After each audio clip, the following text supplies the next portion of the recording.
Hi, my name is Neža, and this is my investing journey on eToro.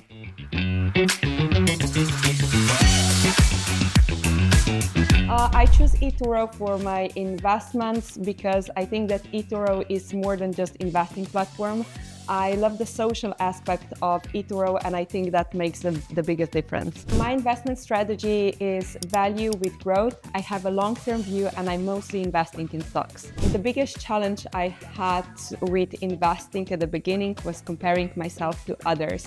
I thought that others know more than I do, but I proved myself wrong. And I proved that my strategy works for me.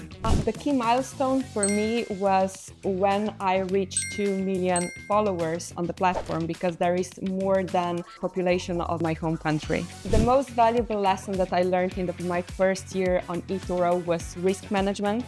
I think that's very important, and this is one of the lessons that every investor learns pretty fast on the market. I adapt to changes on the market with rebalancing.